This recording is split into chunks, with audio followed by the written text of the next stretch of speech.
Good evening and welcome to the September 26th regular council meeting. Council Austin has cited regrets. Members of the public have been provided with the following methods to watch and or participate in this open meeting this evening. First off, it's in the township office located at 295 Road. Secondly, watch the live stream by accessing the meeting on the township's YouTube page.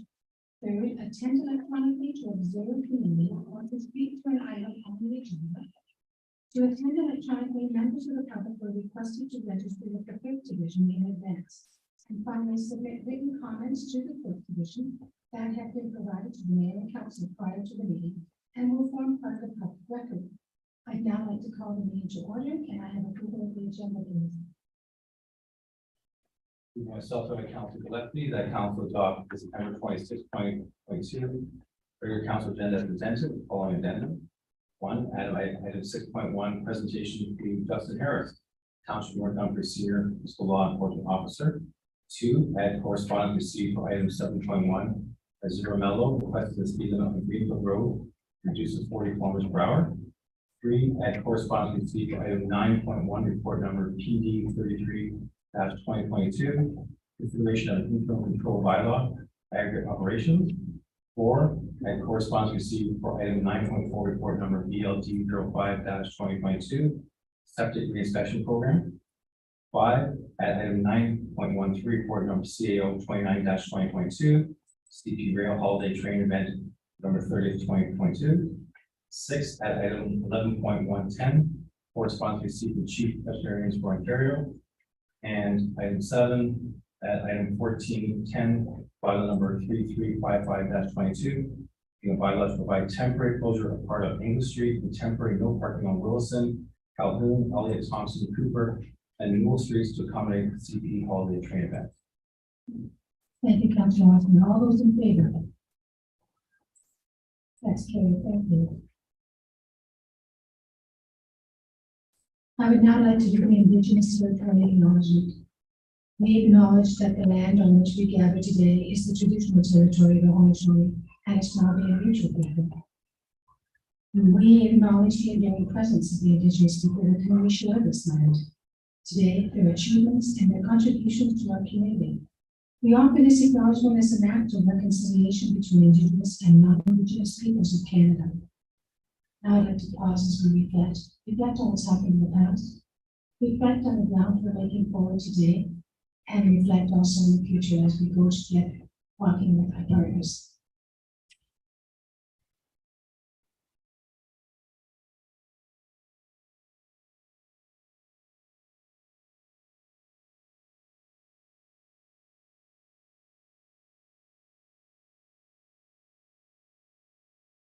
Thank you.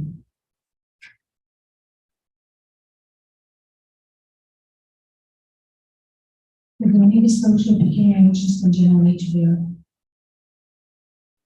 Seeing none presentations. I would like to take this opportunity this evening to acknowledge Justin Harris. Justin is the Township's Senior Municipal Law Enforcement Officer. On behalf of the council and staff, I'd like to congratulate Justin. He has recently awarded the Ontario Municipal Law Enforcement Long Service Medal for 20 years. 20 years of service with the Municipal Law Enforcement Officers Association of Ontario. I would like to present this certificate on behalf of Justin Harris. Congratulations, Justin, for 20 years of service to the Ontario Law Enforcement. Please come to the podium.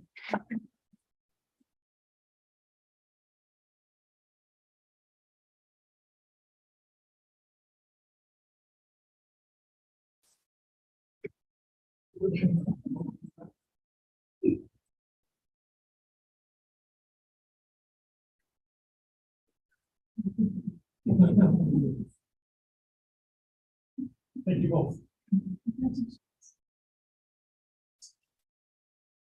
He said it's a little late because of the pandemic. It's actually 23 years now.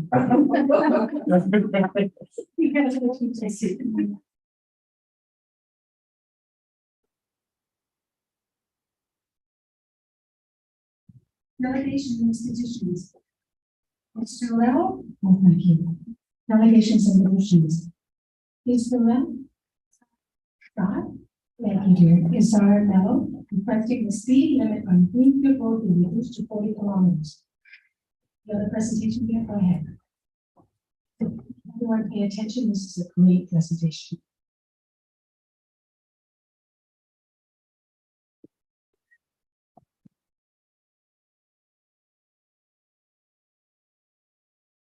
Good evening, Mayor and Councilors. Why I want people to slow down on our road. Hi, my name is Azara Mello. I'm 10 years old, and this is why I want people to slow down on our road. I want people to start slowing down. Keep on.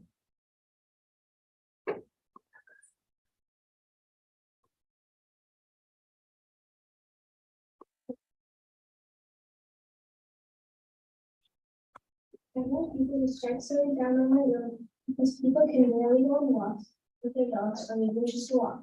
I almost never see people walking on our street, and especially elderly people. Solutions we can use. Some solutions we can use are using a safety zone, which targets turns, more speed signs, which keep reminding the speed limit, speed study to see how fast everyone is really going, and also reduce the speed limit. I know there are lots more solutions out there, but my street and I agree these would help the best.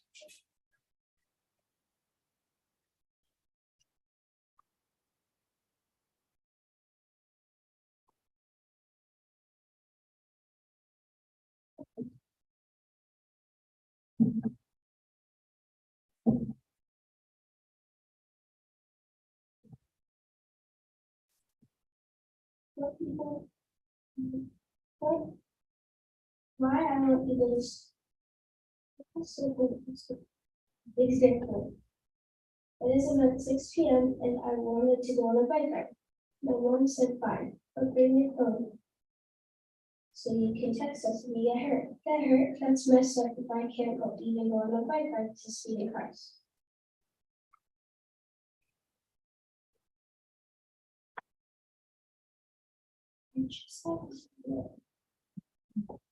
Solutions we can use. Some solutions we can use are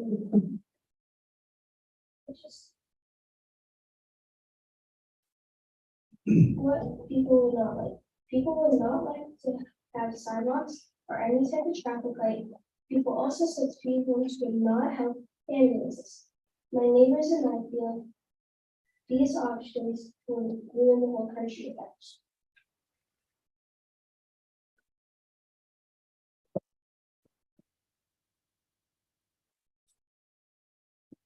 The whole point, people need to slow down. There are lots of dogs in some neighborhood lanes who could get very hurt by a car.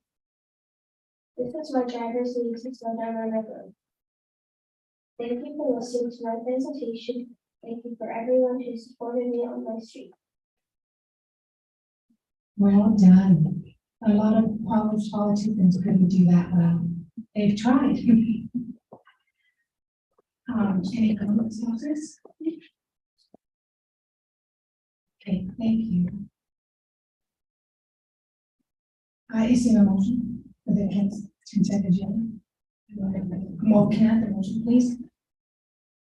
Moved by myself and seconded by Councillor Gillespie that the delegation from Isora Mello requesting the speed limit on Greenfield Road be reduced to 40 kilometers per hour be received, and that staff be directed to assess the current speed limit on Greenfield Road and prepare a report for a future meeting of council. All those in favor? Carrie, thank you.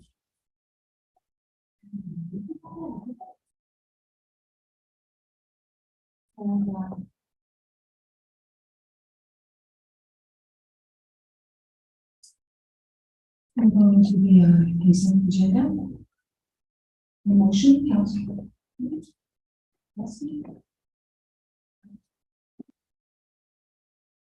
You don't have to read it, it's an entirety. Moved by myself, seconded by Councilman Curry, that council adopt the following recommendations as listed in 8.1.1A through L on the agenda, as presented by the Committee of Whole dated September the 12th, 2022. A, report number PD 32-2022, proposed zoning bylaw amendment, file number ZC 0222. B, report number PD 35-2022, road naming bylaw, former 2194 Dumfries Road. C, report PW 18-2022, Vincent Drive, stock control review. D, report number PW 19-2022, Highway Street review.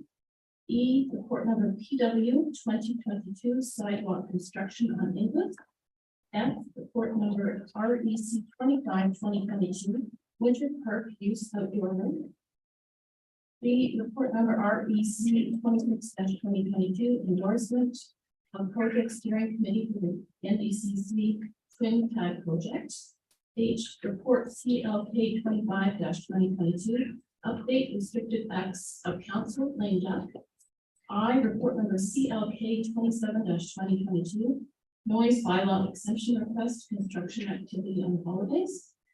J, report number FD 09-2022, fire department incident report summary, August 2022. K, report number FIN 27-2022, December holiday office schedule. And L, report number CLK 24-2022, appointments to the joint municipal election compliance audit committee. All those in favor? Carried, thank you.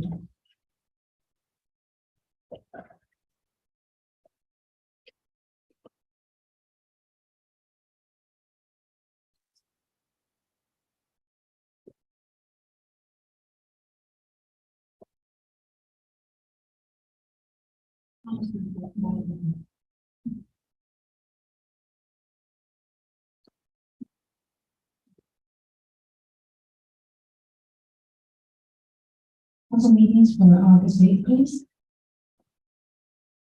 Myself and by Council Curry, that council approved the following minutes, council minutes, meeting minutes dated August 8th, 2022. All those in favor? Carried, thank you.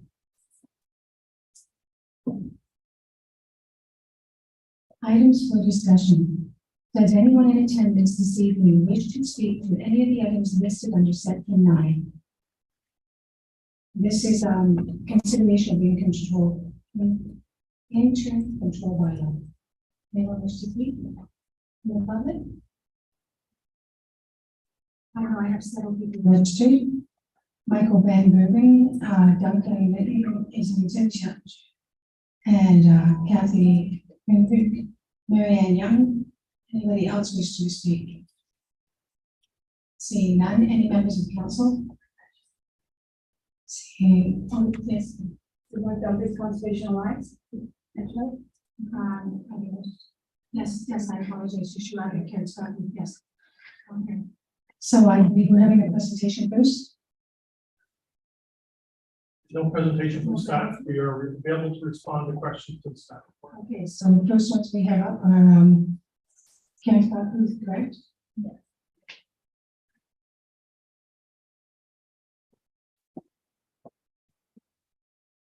We have a slide presentation and I have no idea how to do it. Please come.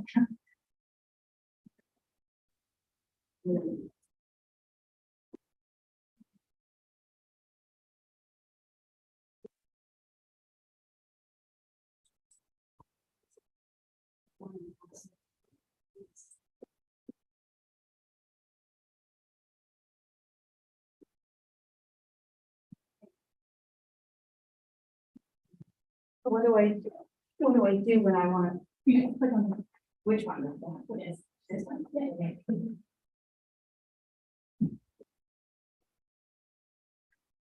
Ready? So my name is Karen Scott Booth and I'm representing the members of the North Dumfries Conservation Alliance. Mayor Foxton and members of council, staff, members of the community. The North Dumfries Conservation Alliance, the NDCA, would like to thank staff for this report. And while we appreciate the intent of the recommendations to council, we would like to except that these are already in practice and being acted upon by our mayor and council through their involvement with Tampo, the region, and others identified in the report. Unfortunately, we were not provided a copy of this document that would have allowed more time for our thorough review and consultation. However, we do note that the staff report before you fails to adequately address the rationale and benefits of the NDCA's request for a formal review, and most importantly, it fails to address the real need for immediate action. Action that needs to be taken for a formal review, beginning with the interim control bylaw to allow for and offer protection within our township in the interim. In February of this year, 2022, following the council's unanimous support of the reformed gravel mining provincial call for a moratorium on new aggregate applications, the NDCA formally requested that council initiate an interim control bylaw and begin a review. An interim control bylaw, didn't move. Any technical difficulty? There, sorry. An interim control bylaw, an ICBL, may be passed on the basis of a bona fide and serious land use planning concern, warranting in-depth study by the township.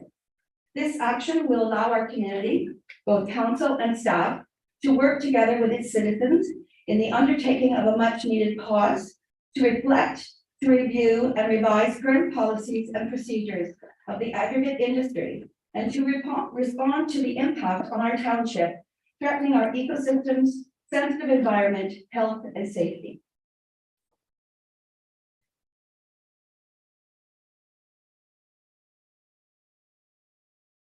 As early as 2013, some 10 years ago, North Dumfries Township was identified in a TAPMO report as a municipality in Ontario with the greatest percentage of their total lands under aggregate licensing, a significantly greater percentage than any other municipality in the province of Ontario.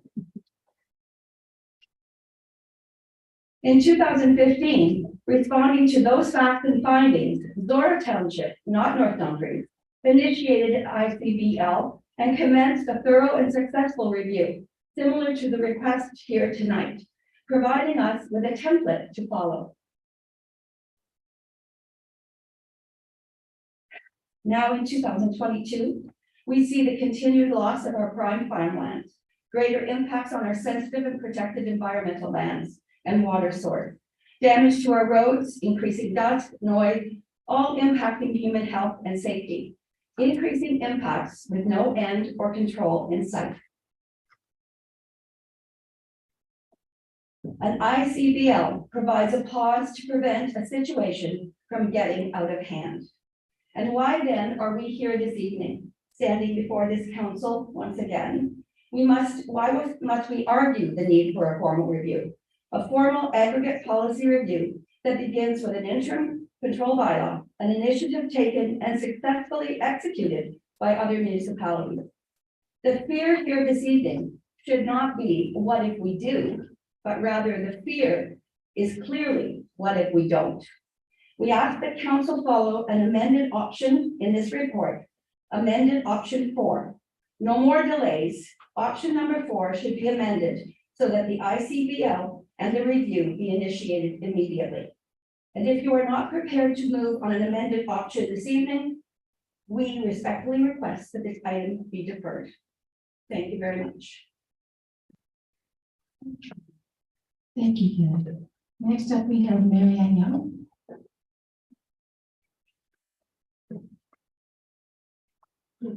So I'm also a member of the North Dumfries Conservation Alliance, but I'm here today to speak on my own behalf as well. So I've lived in this township for 26 years, and I've enjoyed the beauty that it offers.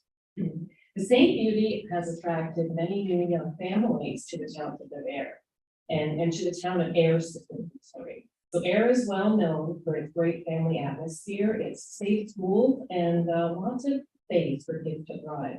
On top of that, the naturalized areas such as the 7 track and the driving track attract nature lovers from all over. If you were to focus your attention on the development there and the additional tax dollars that brings to you, instead of aggregate extraction, wouldn't that give the township a more balanced budget? Why not use this time to create an interim control bylaw in order to give you the time to study and assess the best options for your township, while also giving pause to allow time for the region of Waterloo to release its official plan next year? Within the recommendation of Report 33, 2022, Section 3.6, where the report refers to the township's vested interest to champion and bring together a coalition of partners to work with the province on revisiting and reshaping the Aggregate Resources Act, wouldn't this be the very reason to approve an interim control bylaw? Since that would allow you the time to properly embark on this initiative without having to make any new decision on pit extractions or pit applications. The other point that I want to mention, based on my tenure in this township, is the lack of guidance for rehabilitation of older pits that are basically inactive. Here is another excellent reason for an interim control bylaw, which the staff report does not speak to. Where is your plan or advocacy for that? You should have or be given the authority to better manage that. Today, the incentive for pit operators is to reduce to low extraction, reduce to low extraction, rather than put in the cost to rehabilitate pits which are near the end of their useful life. This is irresponsible and certainly not the desire of any township residents. We, the residents of North Dumfries, want responsible aggregate extraction so that the dust from these open, even inactive pits does not negatively affect our health. If you think that residents are not negatively affected from noise and dust today, let me give you an example. In 2 weeks' time, my vehicle is scheduled for stone chip repairs, which will cost me $6,000. This vehicle has diamond coat protection at the front, but the damage is on the sides of the vehicle. The vehicle, due to the overwhelming amount of gravel that's flying out of gravel trucks on township roads. And that repair does not cover the windshield replacement. My windshield looks like it's been sandblasted. This is a personal out-of-pocket expense that I'm going to be paying for because gravel trucks are driving on no truck roads in the township, and no one is policing that. In no way, shape, or form should this ever be acceptable. And how, over the past 26 years, did we get to this place? Why has the province not set standards or done studies on the impacts of concentrated aggregate extractions? Where are the guidelines visible for all of us to see? Now is the time for the township to consider that interim control bylaw where it is too late.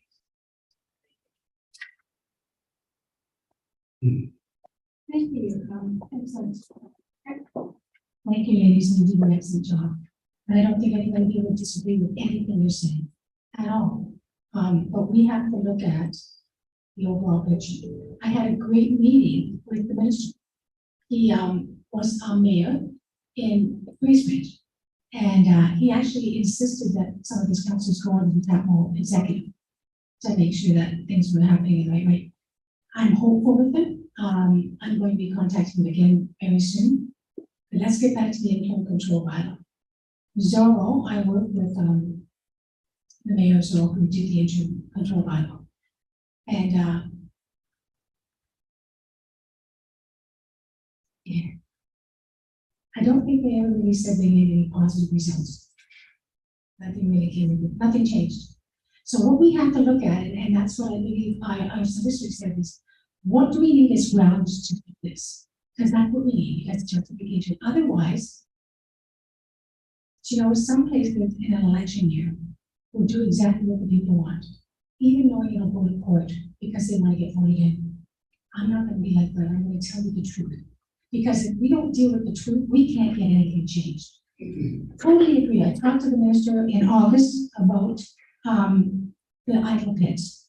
I want him to look at them. I want them to say if they have 10% aggregate or less, that they have 2 years to take that 10% out and rehabilitate.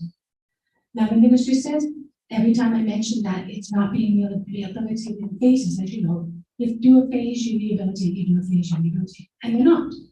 And I said to the minister, so let's get at it. Oh, we're looking, that's the ministry, also the ministry, not yours.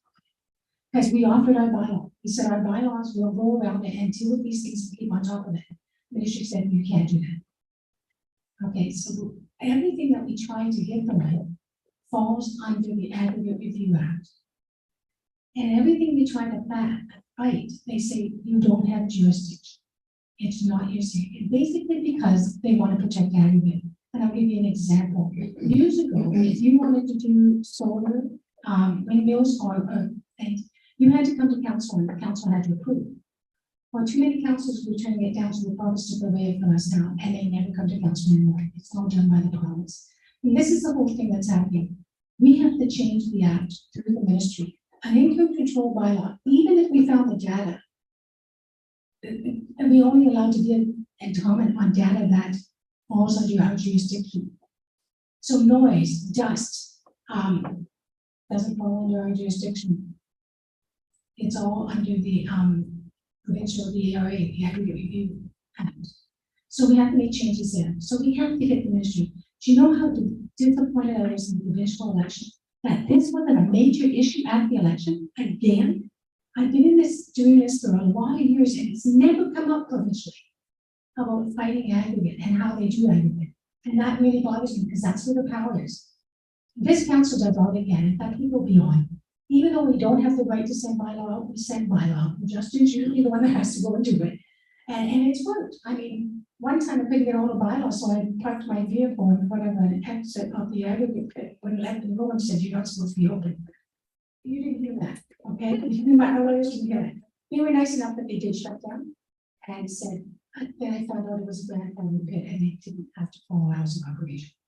And that's another thing. Nothing should be grandfathered. I said to the minister, if you put seatbelts in, and I was born before seatbelts, does that mean I get to go without a seatbelt? Well, no. And I said, then why is there grandfathered pits? That they don't have to follow the rules of the day because they were operated before the 1997. So that fell on deaf ears. So we're trying. Tapmo's doing everything they can, but right now they seem to be focusing on the tax situation, where the aggregate is we're sort of subsidizing the taxes from aggregate, and we're not dealing with these issues. And that's why I want to go with what Mayor CEO McNeely said, because if Tapmo's not addressing these issues, then who is? And I can't get them to switch. I'm no longer the chair. I'm just a member of the executive. I can't get them to switch back to this. So getting a region who is a respected voice and getting all 7 municipalities involved and creating our own force and being direct and using things like your diagram where 86%, you know, the highest for the area mass. That's where we got to fight it. That's where we got to hope now. Hope. Because in interim, if you really talk to Marcus Ryan from Zorro, they had the interim control bylaw. Didn't change a thing. And it can be appealed or fought. But I don't want to waste time. I want to get this done. I want to do something. And we've got a listening party in the new ministry. Okay, he's really a great guy. He's also handicapped by the party's beliefs on aggregate. I have to be politically correct, don't I? You know that these two watching me. So I want you to understand that this may be our best bet in creating this voice, this group. Because Tapmo has been patted on the head and put aside for years. But these other groups, we've got a lot more weight, especially with the region behind us. And they have been in the past. They did, when we did the below the water table, they presented documents and data for me that I could use in the ministry. And if you'll notice, North Dumfries doesn't have very many pits below the water table. And that's a blessing compared to a lot of other places. We don't have blasting, which is a lot of places. So I'm hoping that you give us a chance to do this. We can really, if we fail at this in a year or so, let's bring this back with the interim control bylaw. But give us the opportunity to make this work. Okay? Can we be involved in some way as part of this process? You know, So, Madam Mayor, as we've indicated in the various recommendations contained in the staff report, there are all the way through it public touch points, both in terms of open houses and workshops, and then, of course, actually required meetings as federal planning act if we move forward with actual changes to the township official plan or the region official plan. You know, years ago, we tried to do, what's it, horizontal zoning, right? Vertical. Vertical zoning, and it's still not passed, but it's still being fought. So where we stepped outside of municipal responsibilities into the Ag Resources Act, the minister actually deferred portions of our official plan, as well as the regional official plan, because we were trying to impose vertical zoning, which spoke to depth of pits, and specifically, we were trying to deal with extraction below the groundwater table. So those matters still remain unresolved and have been deferred pending a future hearing or resolution of the ministry. And it's been deferred since 2010. So I was around then. Township Council would have adopted OPA 26 in the 2012-2013 time period. The region was prior to that. I believe that Kent region was in 2011 or 2012. Both documents have the same deferral request. But the thing is, it hasn't gone away, so we can bring it back to light again with the new regional official plan coming up. So yes, you'll be involved, and I know, I mean, you guys won't let me not have you involved. Well, that's true too. So I hope that you understand that this is the best way I think we can move. Tatmo, I love Tatmo, I think they're a great group, but they've sort of gone in a direction that's not, okay, I asked for bylaw takeover, managing the road, because they don't have enough time to do it. I've asked that groundwater pits be closed, and if they've got aggregated, they have 2 years to take it out and they rehabilitate. I've asked that rehabilitation be proven and kept up and monitored by the aggregators and the ARA, and they not. Trucks on our roads. The province had a meeting and they invited me to the meeting, which was really wonderful, along with the aggregate industry and the cement industry. And we talked about a lot of things. And they said, the aggregate industry said, well, for trucks, I know trucks roads just have police monitoring. I said, we don't have police to be here 24/7, and we're legally liable if the road collapses or anything else. So we're forced to spend these monies to update these roads, even though we have done all the signage and everything else. So we haven't got them on board yet. The province listened, they really listened to me, and Able gave me a staff person to push for this stuff as well. So Able's on board as well. As the first one was housed in Ontario. So hopefully we've made headway, and I'm really hopeful with this mission. And again, as we address this in a year or 2, depending on how this group does. So that seems fair. Going to respond? I'm not satisfied. I know that I've spoken with the municipal clerk, the clerk of Isora. They were able to implement some changes in their official plan. I also know that other studies that are required, we can come at heritage and environment from a different perspective.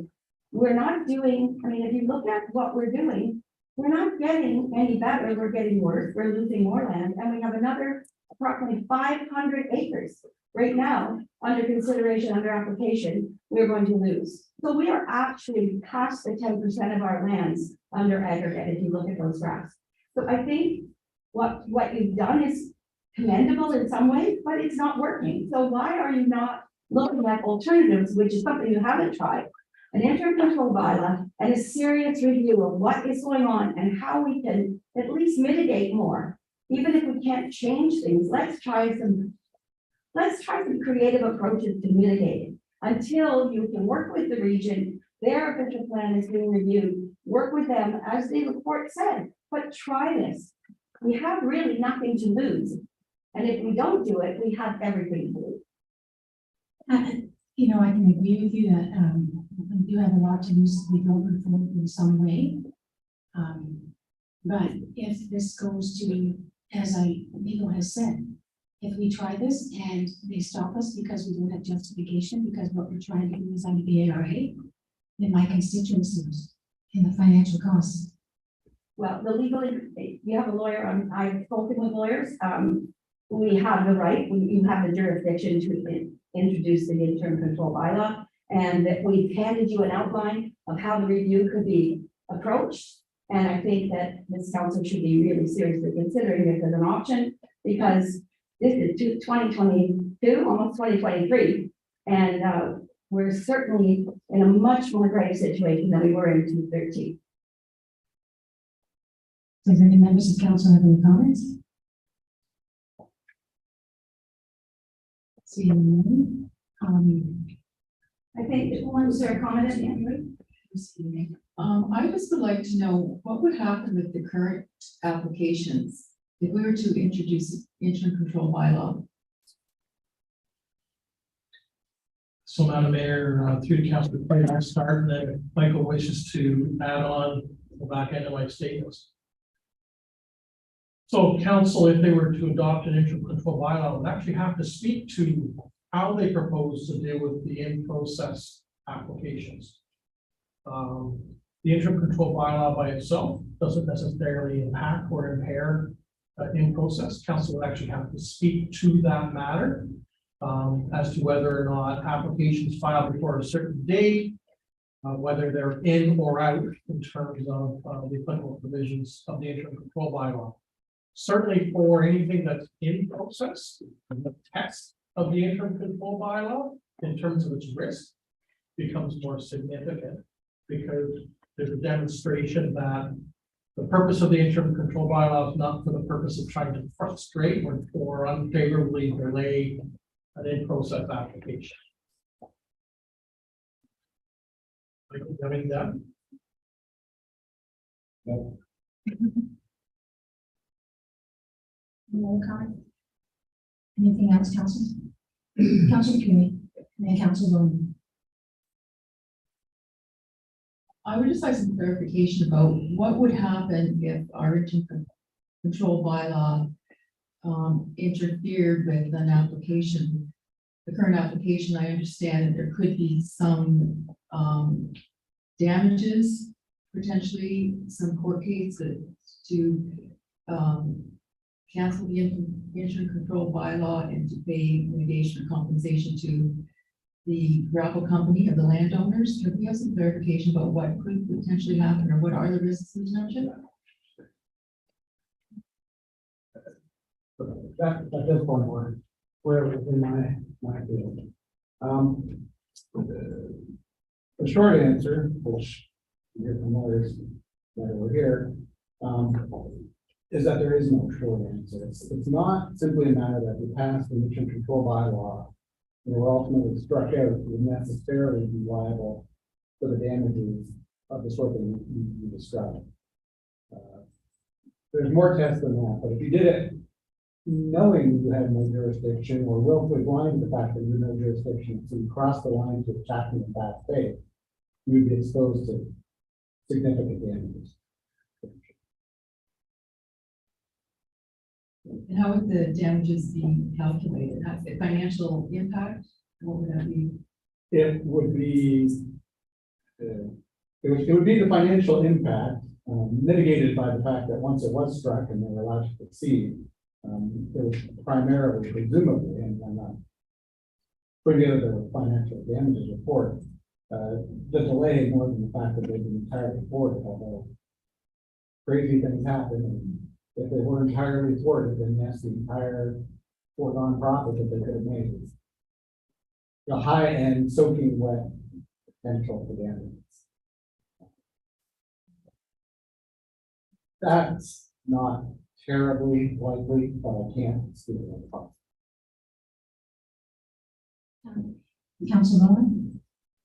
Madam Mayor, I'm just wondering if staff could take us through option number 4, what that would look like for the steps involved in that option. So recommendation 4 there on the first page of the report from Michael and myself. The region in their work plan broke their update to the region fish plan into 2 phases. So the growth management model was adopted by regional council in August, and it's now gone off to the Minister of Municipal Affairs and Housing.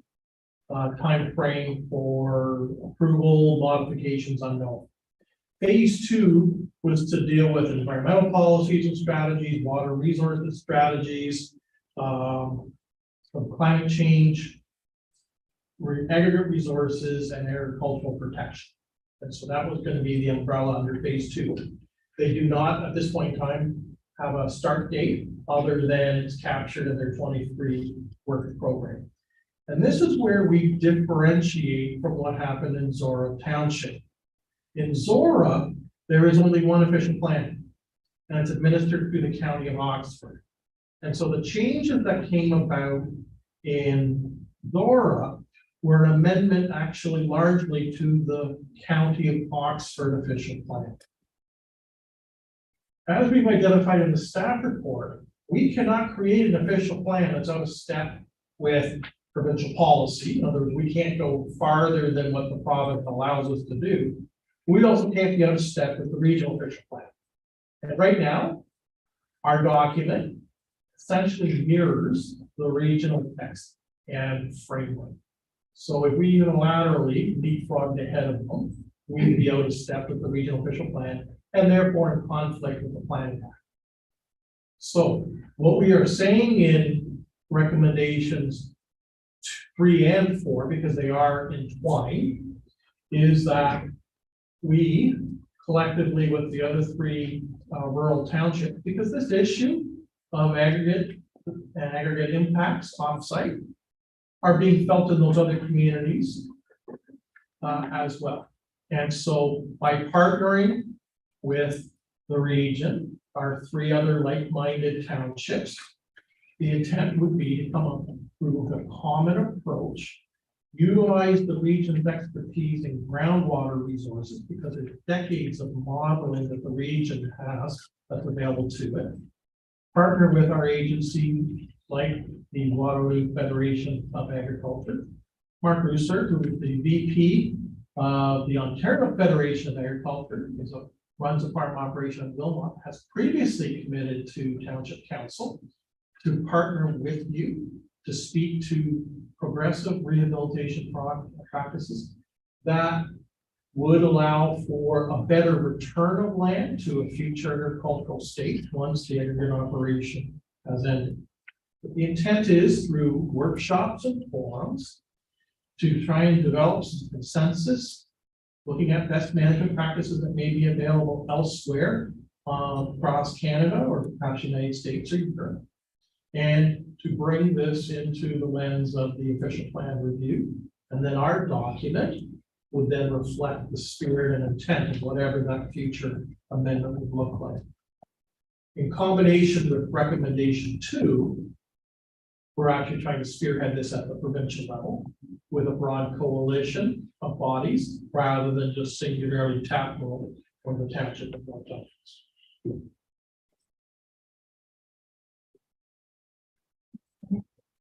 So I guess just as a follow-up, the concern I have, I guess, is that the like-minded township that you talk about, there's only 4 votes in regional council. So we're outnumbered by the interests of the city of Kitchener, Waterloo, and Cambridge. And the regional growth plan is basically advocating more density, more infilling in Kitchener, Waterloo, and Cambridge. So really, for them as a conflict, want to work with us to stop aggregate extraction in the township, they need that gravel to fulfill the official plan. So if we put forward an issue control bylaw, are we not signaling to regional council that we are questioning the whole growth plan, first of all, and second of all, that we're saying that all the aggregate doesn't have to come out of our numbers, it doesn't have to come out of our numbers right this moment. So Madam Mayor, through the council role, I don't know what percentage of aggregates that supply the urban form in the 3 cities comes from Waterloo or external to Waterloo region.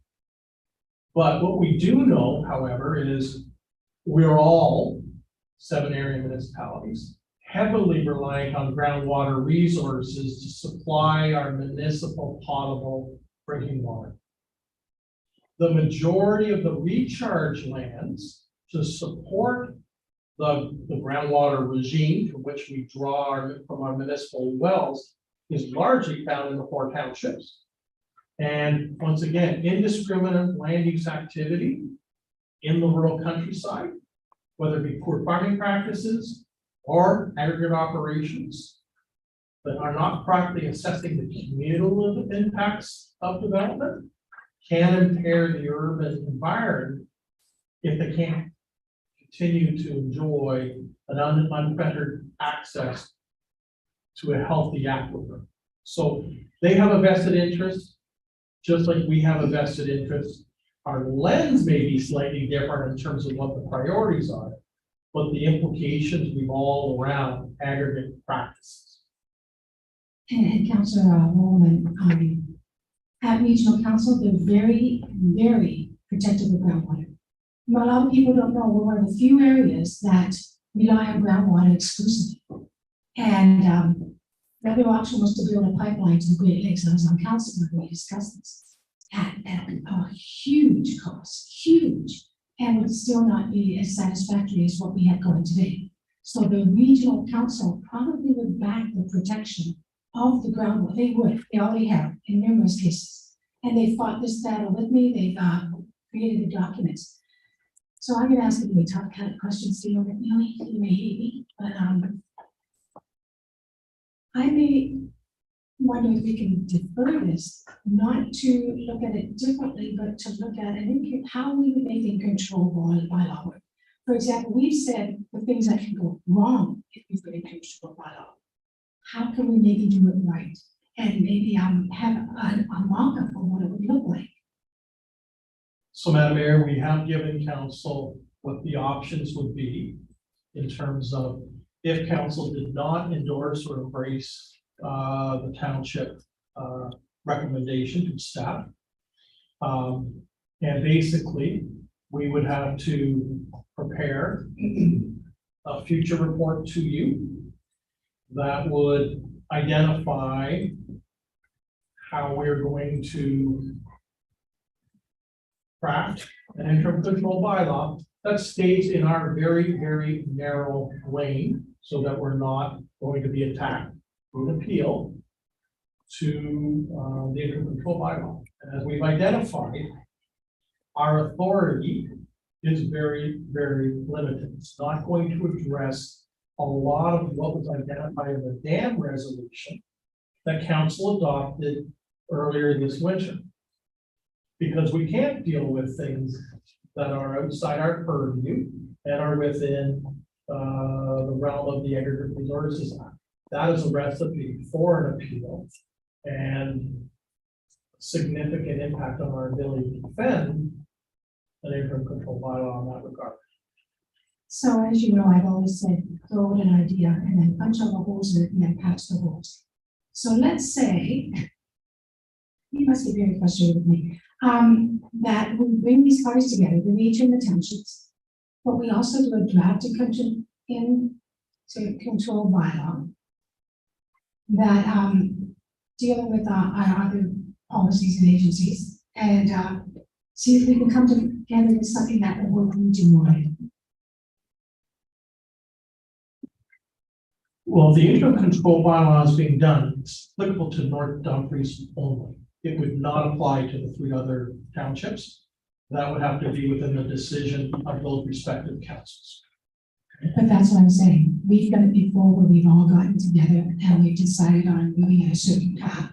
And then we run back to our municipalities and we put to a motion that each of the municipalities to vote. And then we move forward. It happened when we wanted to bring Flamborough into the township. And so we met at regional council and had the vote. And we all had to run the same night back to our council chambers and vote. And it was a unanimous decision because it had to be. And of course, then the province said no, but at that time. So it does happen. So there's something that we can, I like the idea that we talk together. I think that's a good idea. I also sort of like the idea of an interim control bylaw, and I'll tell you why. Because it puts a time limit on things. It makes things happen that may have dragged out. You know what I mean? Trying to bring the parties together and getting things to work together. I think if it's going to happen, they have to work together. The 2 items. So Mayor Fox, I draw your attention to the top of page 11 of the staff report. And it's item number 4. And it reads to the effect, this is assuming that council does not support the recommendation carried in report 33-2022. Council would direct staff and township legal counsel to prepare a future report to council along with, one, a draft resolution directing that a review or study be undertaken in respect of relevant land planning policies in the township. Two, a draft interim control bylaw, both for consideration and future discussion. Thank you, CEO McNally. Now, my councilors, how do you feel about this? Councilor Rowland. Well, Mayor, I tend to agree with what you're saying. I think that we need to look at the interim control bylaw. So I think we need to have staff do option 4 and come back at a future date. Or is really boring. Yeah, page 11. Okay, I had this. Isn't an option 3.7?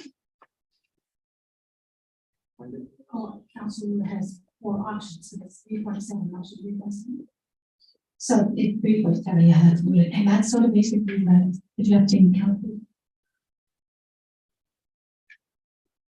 So how does the motion read?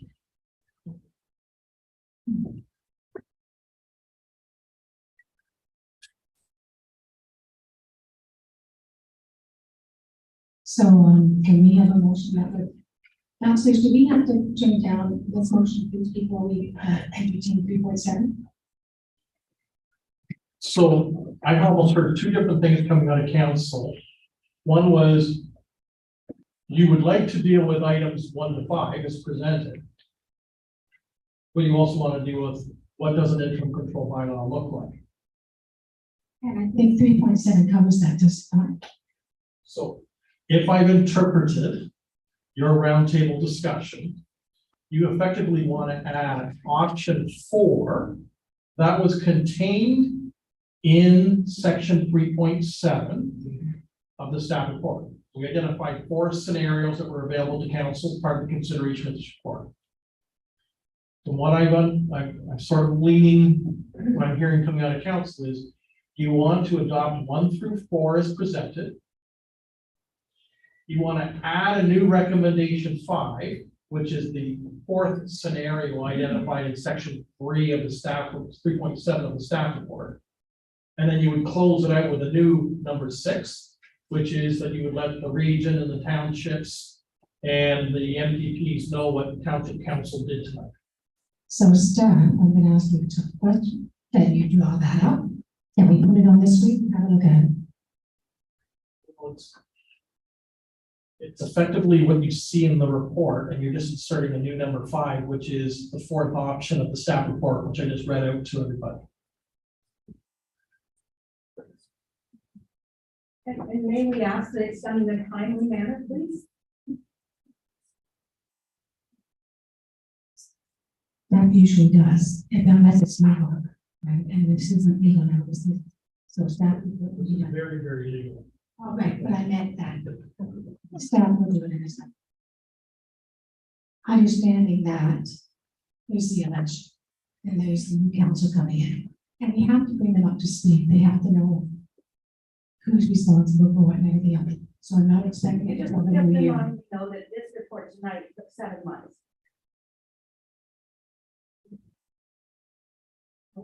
This came to our council.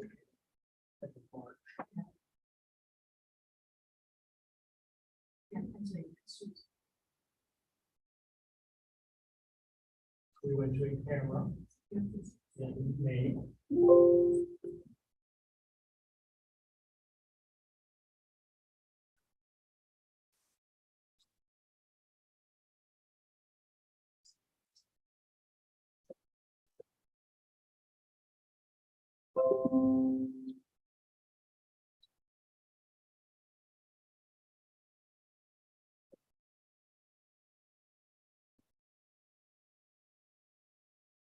Understood.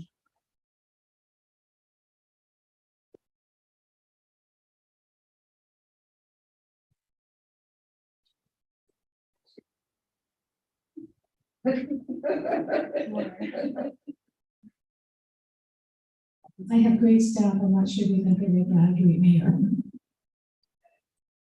Been moved by Councilor McCreary and seconded by Councilor Wolman that PD report number 33-2022 be received and that council advance forward and champion dialogue with the province in partnership with organizations such as the Ontario Federation of Agriculture, the Ontario Stone Sand and Gravel Association, environmental groups, top aggregate producing municipalities of Ontario, Association of Municipalities of Ontario, Indigenous leaders, Conservation Ontario, and others to discuss opportunities and a framework to modernize, refresh, and establish balanced policies, perspectives, and processes to deal with the establishment of new or expanding stone, sand, and gravel operations to be licensed under the authority of the Aggregate Resources Act.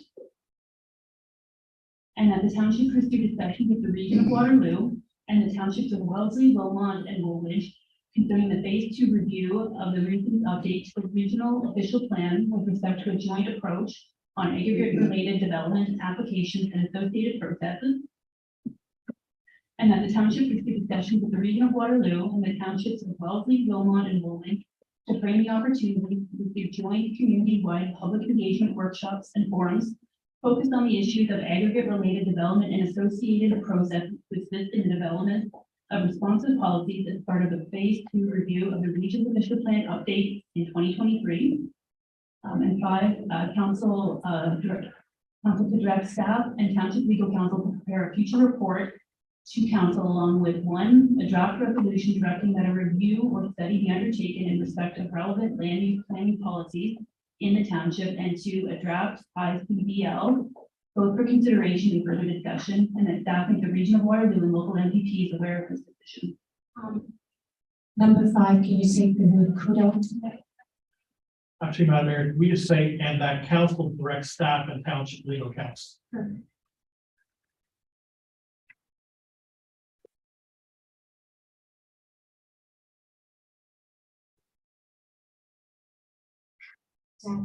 And legal counsel.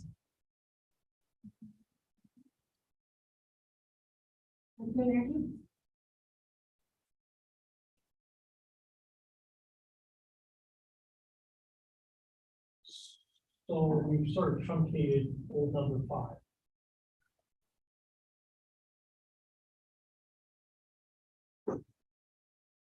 What are we missing? Well, we referred to it as,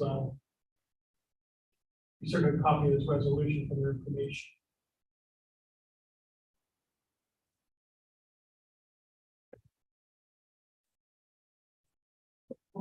I don't understand. What would you expect to change?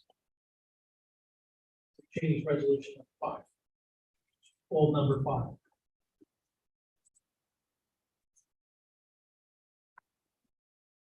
So the old resolution read, and that the region of Waterloo, the townships of Wellesley, Wilmot, and Woolwich, the members of provincial parliament for Waterloo region, be circulated a copy of this resolution for their information. If we're going to be including the townships in this discussion, they need to know about it. Right. So we got 14 number 6. Yes, I don't know why 6 has changed. The old number 5 is fine. All we have to do is renumber it 5 to 6.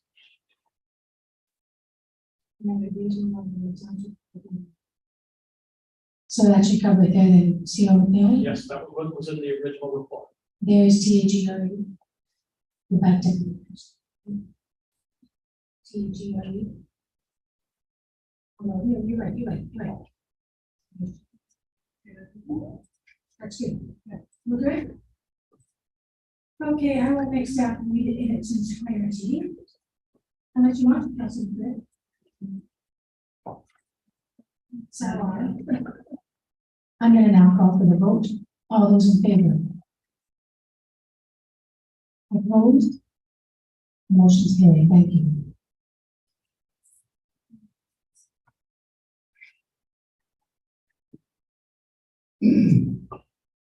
Item 9.2, the correspondence received from Martha Helen Hall requesting the township return their pre-consultation fee. Somebody like to speak on this? Still on the air? On 9.2.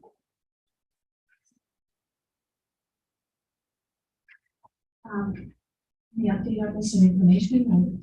This has been sent to council. council have to make a decision whether to authorize the refund. Staff do not have that control.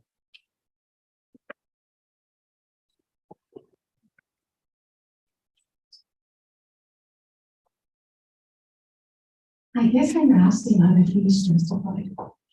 Sharon, do you know anything about this? Are you involved in this? Madam Mayor, I'll speak to this because I was involved at the time when this was being processed. Yes, there was a 14 or 15 page briefing note provided back to the proponent, which gave a summary of all of the comments received from a wide variety of government agencies. The reason why the pre-consultation was asked, it is not required for consent applications. But in this instance, because we were dealing with land within the regional floodplain and the lands were being brought into private ownership through the lot line adjustment, historically, the Conservation Authority has not looked favorably upon that scenario. And in the comments received from the GRCA, they actually didn't really encourage it, but they were not going to oppose it. And that came out of the pre-consultation process. Councilors, any questions? Council Norman. Madam Mayor, I had a meeting with Mark and Helen Hall regarding this issue a while ago, and their take on the situation is that they want to move ahead with the consent application for $1,300, $110, but that they were sort of pushed into spending the $425 as a pre-consultation, even though they fully intended to move forward. So they're feeling that they were forced to spend $1,700 as opposed to $1,500 because they were going to move forward another way. That's their take on it. So I feel that they were overcharged at $425 because they had intended to go for the $1,310 from the beginning.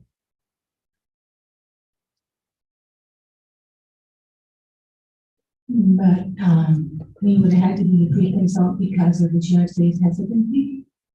No, we were not required to do it.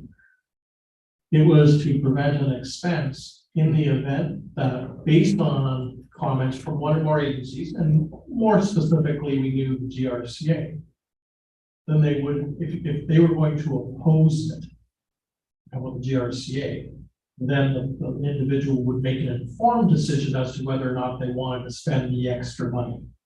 Because most people, if they hear a definitive no, it can't be supported, for whatever the reasons may be, they can make an informed decision. Most don't go ahead and pursue the second step, being the actual filing of the application, or in some cases, they reshape their application to deal with whatever the issue may be. I'm trying to wrap my head around whether, if it was me and I'm gonna do this, I would have rather gone through the process and then should an agency argue it or whatever, I deal with it then, rather than do a pre-consult and, because you're still gonna go, I see what Councilor Warren is saying. Councilor.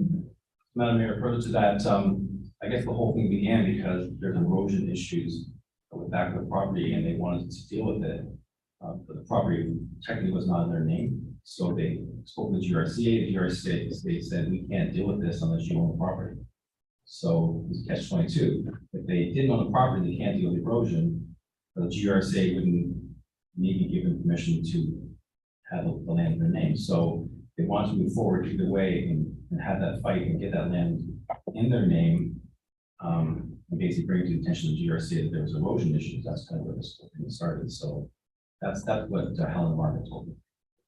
Thank you. Is there any further discussion? Seeing no one else's hand, Councilor Gillespie, you want to read the motion, please? It's moved by myself, seconded by Councilor Rowland, that correspondence received from Mark and Helen Hall requesting the township return for pre-consultation fee be received, and that council grant the reimbursement to Mark and Helen Hall in the amount of $425. All those in favor? That's Ken. Thank you.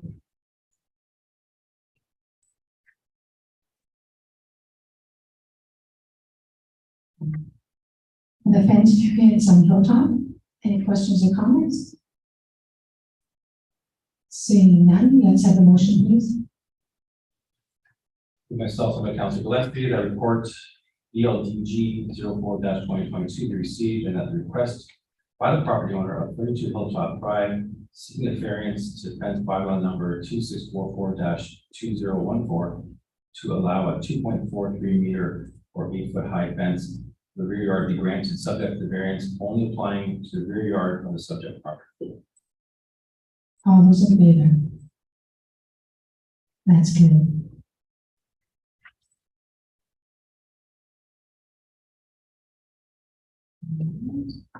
The septic system program.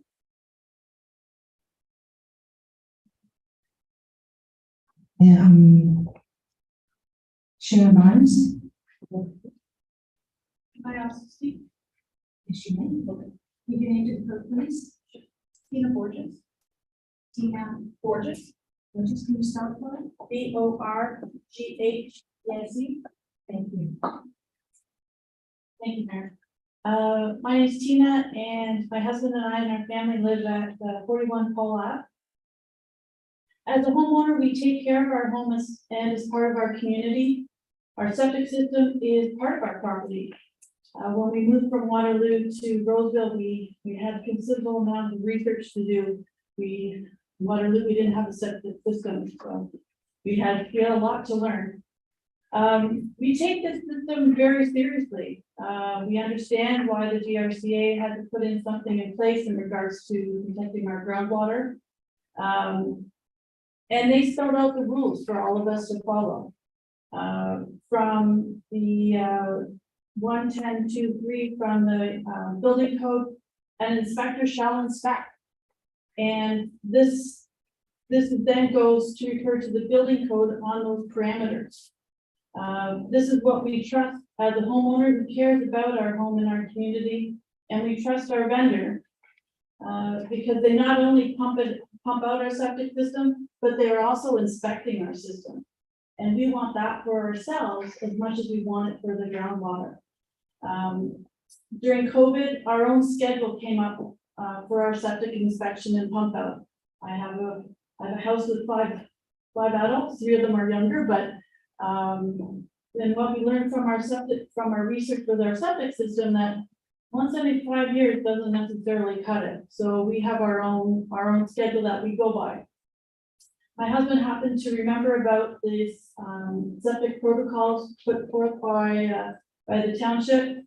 And so at that time that we were going to get our septic system pumped out, he called the township.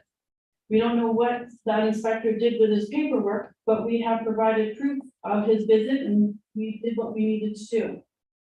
We should not be penalized for his or Northumberland's paperwork loss. We did our due diligence and we had our system inspected by both the inspector and our own septic vendor. I feel that it is, as your office admits some of the disjoint of coordination that occurred in the recent past, many other homeowners with septics in the area of the GCR map would also have called when they're planning of their septic pump out and inspection. Any kind of yearly reminder would have been appreciated by a number of homeowners. I know that a lot of our neighbors, when talking around, had their septic system pumped out last year, the year before, and would have benefited from that communication. I just have a very diligent husband, I think. Now that the township is punishing them for this disjoint of communication, I feel that ensuring that the vendor has that building inspection registration number is all that the township should really need to fulfill their obligation to the municipality and to the GCRA. As homeowners with a septic, we already ensure that our system is functioning properly and that it's properly inspected by septic professionals who see these things every day. Thank you. Thanks. Scott, do you have any questions for the speaker? Do you want to start on this?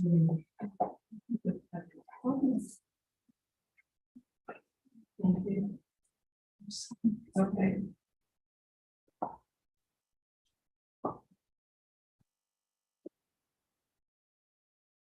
So Mayor and Councilors, my name is Sharon Barnes, I live at 43 Paul Ave. I would agree with Tina that the communication in regards to the septic program has not been up to snuff. Between calling and emails and whatnot, mine is gonna be a little twofold. My property is one of the properties that, part of my property is within the boundaries and part is not. So I also did my due diligence and I did also have my septic pumped, and I was thankful for the reminder that, hey, 5 years is up. But I also don't agree that my property is in vulnerability level of 10. And again, I did have it inspected, and it was pumped by the pumper, who also, which you will see on the very last page, I believe it is. So the very, not that very last page, the second last page, you will see that he has put on his building code inspection number, BCIN 459. So my question is, these people go and they get their building code inspector numbers. Why is it that I need to pay another $178 if I actually did fall in to the WHP A or B to have somebody come and inspect it? If we read, thank you to Amy from the township, who sent me the policy RWCWH, which she said I had to comply with. That policy is to ensure small on-site sewage systems and holding tanks cease to be or do not become significant drinking water threats. Where these activities are or would be significant drinking water threats, the area municipality shall implement a septic system maintenance inspection program. And nowhere does it say that it needs to be inspected by our inspector. The pumping people have their inspection number as well, as required under the Ontario Building Code for WHPA, which is wellhead protection, A and B, where the vulnerability is equal to 10, or where the nitrate issue contributing area has been identified. So it's, again, mine's kind of twofold. Again, it doesn't say that we have to have it inspected by our township, just that the policy has to be implemented. And again, like Tina, we're here to protect everybody's drinking water, and we do care. Like, this is our drinking water. And we don't also believe that it's our sole responsibility as a certain amount of households to bear that entire cost when this is everybody's drinking water. And I don't think it's just our drinking water these days. I think that there's trucks over at the well every day taking water out. Am I correct on that? But it's a lot. So it's not just our drinking water we're protecting other areas. So why are we bearing the cost of all this? And again, as Tina said, when this program came in, we were all on different schedules. So you're in, I think it's, the report said to kind of get onto their schedule to be pumping out, but we're not. We can't, that's not possible. You know, like Tina has a bigger family. Some people may be okay with the 5 years, some people aren't. So having one day, if we waited till when it was the 5 year and we all pumped out, then I think, are we not putting our water at risk for those who you have more usage and need to be pumped out sooner? Don't think that how that it works. But going back to my property, if you read the first letter, I inquired at the Grand River Conservation Area. I also reached out to the region. You can see from the letter that I had from Stuart Sutherland, where I did the tutorial, by the way, the whole tutorial. I'm not sure if everybody did the tutorial, where he clearly states in the letter that part of my property is with vulnerability areas for a 4-6. And I will tell you that my septic is in the 6, not in the 4. And again, if you go back to the comply with order, it's where the vulnerability area is equal to 10. You see, if you turn the page, you see the map. My house here is the very bottom one on the corner of Paul Ave and Roseville Road. Sorry. This is my house here. That's my septic over here. And yellow. She's in WHPA-C, just to the south of that, for the seniors. Okay. I also did send a letter to township saying that I am having it pumped out, basically, because, hey, you know what, thanks for the reminder, it's time to get it pumped out. And I did say that if they wanted to come and see and verify where my septic bed was, they were more than welcome to do so. I did get a letter back from Amy saying basically nobody wants to take accountability, that she reached out again to the GRCA and the region, as I did, but nobody's giving her a clear and concise answer. But if you do the tutorial actually online, I did follow it. If you go to the next page where this is on. So this was sent to me also by Amy, where she clicked on the yellow orange dot is not actually where my septic is. If you actually clicked where my septic was, the only activity that would apply would be the DNA PL. And nothing else. And if you read the top, the darker highlight area is what Amy has done for me. The other one is what I've highlighted. If policies apply to the area you clicked on, a pop-up window will provide you a list of categories of activities that may be affected by the policies and a link to your municipality section of the source protection plan containing a policy. If an area highlighted in pink is divided by pink lines on either side of the line to see the different policies that may apply. And here's the key part. Source protection policy apply to areas, not addresses. It is important to explore all areas on a location of the interest to capture all the policies that may apply. So at the end of the day, even if I am affected, and that's fine because I did pump out because again, I want safe water as well. And for everybody else who's getting our water, I want to know why we're paying an extra $178 when I've already had somebody inspected. What happens if he comes out, the pumping guy who does this as a living, inspects it, somebody from the township comes out and they don't agree? And then I have one other question. Can I respond to that? Yes, So please. the township, when I was here when it became a regulation, always the township did not want, it was put on us by the province. And it doesn't matter who you get. The province says we have to do it.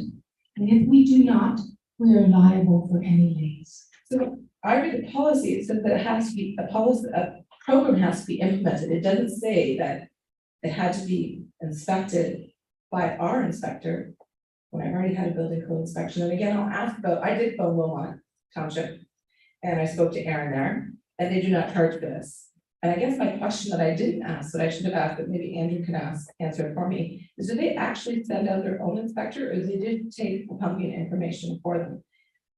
And you can see my pumping guy fills out the forms that we were told to fill out, which, not putting us on there. So he actually filled out the forms, which we're supposed to be addressing. So why again, why is my pumping guy filling out this form then, if the township's coming to do it? And I think my pumping guy would have a lot to say about it. I know he has a lot to say about that. And he basically said, that's why is he doing it then? So, Madam Mayor, we did find an update from Wilmot. They did respond to our inquiry today. That's why it's not included in the report. The other two rural townships, Woolwich and Wellesley, which we've identified in the report, their councils chose to absorb the cost rather than passing it on to the individual landowners. Wilmot confirmed today by telephone that they too have not charged the fee. However, Wilmot does attend the properties and does the inspection, as does Woolwich and Wellesley. And the cost to us is about $8,000. Based on $178 times 45. Yes, in the financial implications portion of the staff report, we've identified it just slightly over $8,000. And the motion is to accept the report.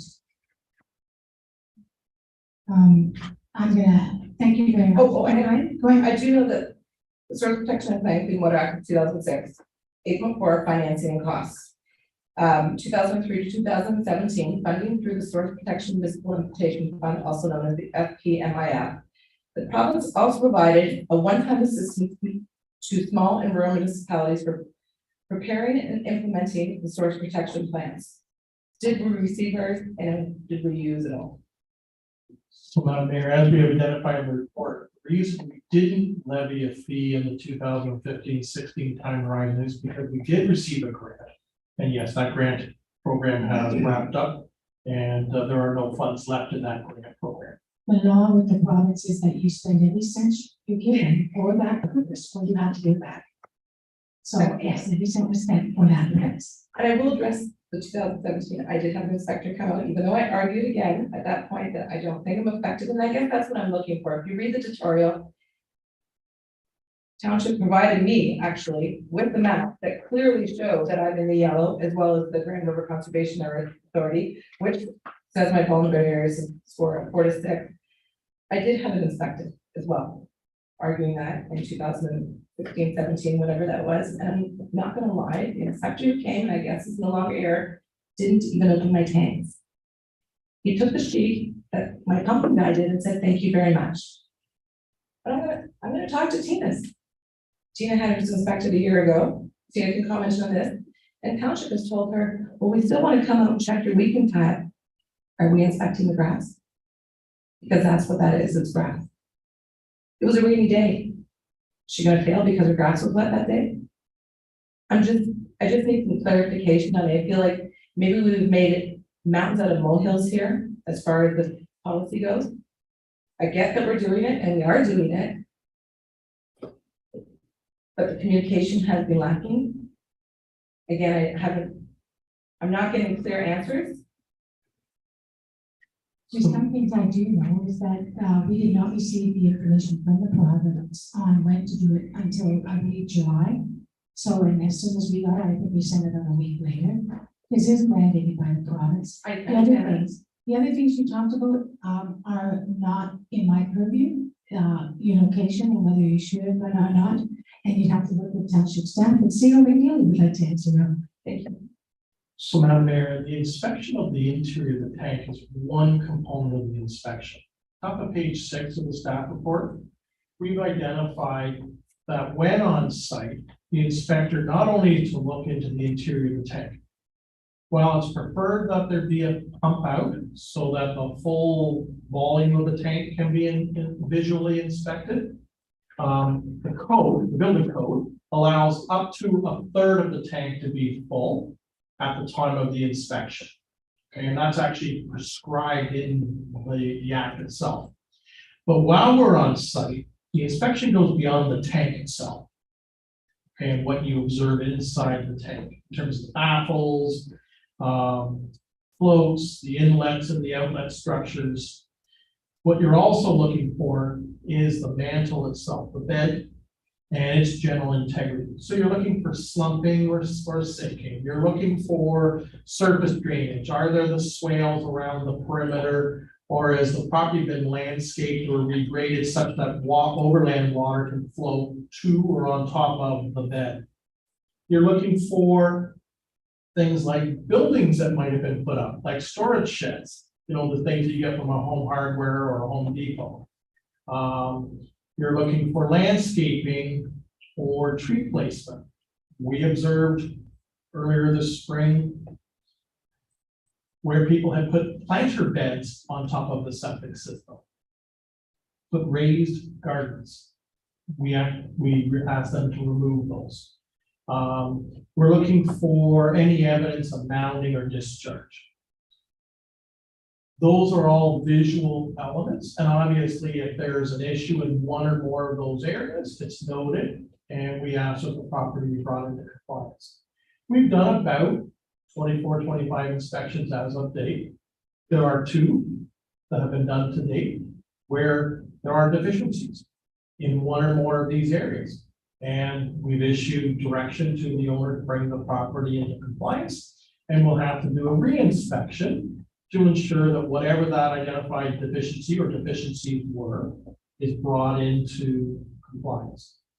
But it's more than just the tank, it's also the mantle and the lands around it in terms of operating in an integral manner for the long-term success of the overall septic system. Thank you. Are you done? Dean? Yeah, and I was gonna reply to that. I do understand that obviously it's my weeping child system and I wasn't going to put anything on that or even drive a vehicle over it. I guess what I'm asking for is I would like clarification from township, as they can see in the maps that are provided, that I am in a WHPAC, not an A or B, which is the ones that are to be affected.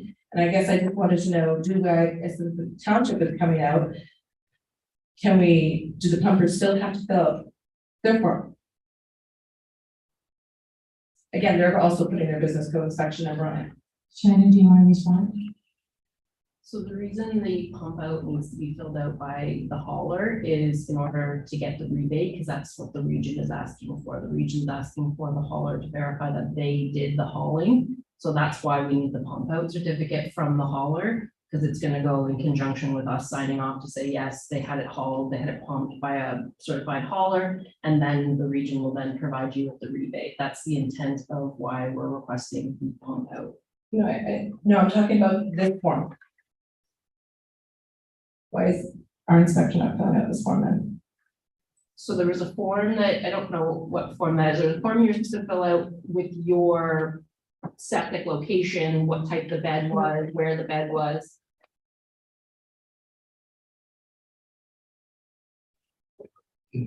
So he doesn't have to add his BCIN number on there, he doesn't have to fill that out, that's for you as the owner to fill out that stuff, and then this company who pumped it, and you could have signed this. But I wouldn't know the answers to any of those.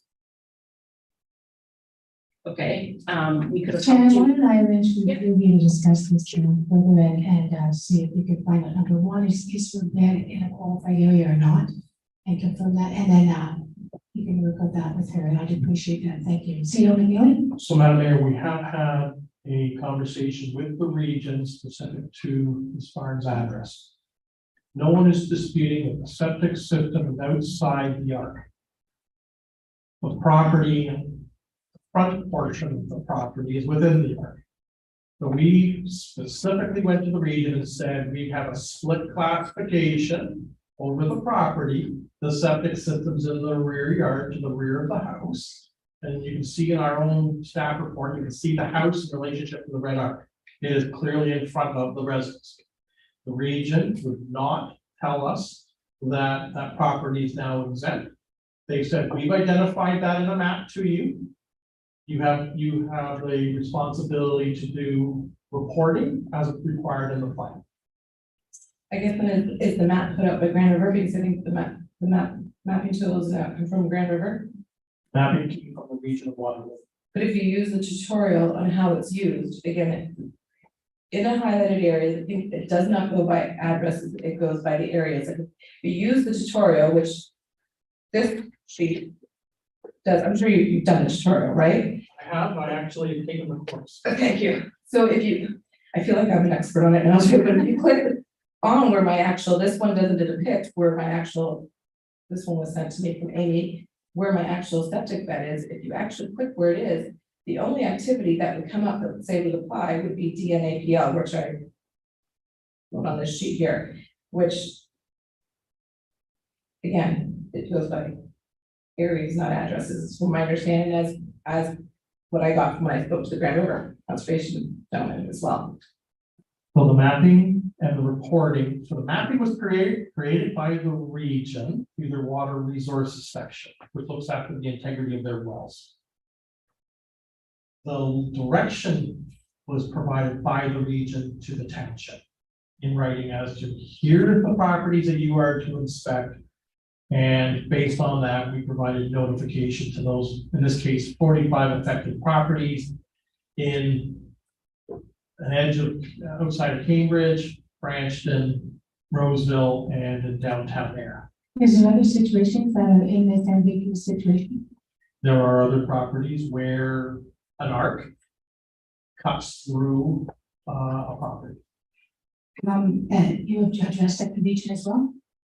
We spoke to the principal of the address in question because it's replicated in several other properties, but the arc cuts through the property and the septic system is outside of the arc, but within the boundaries of the property.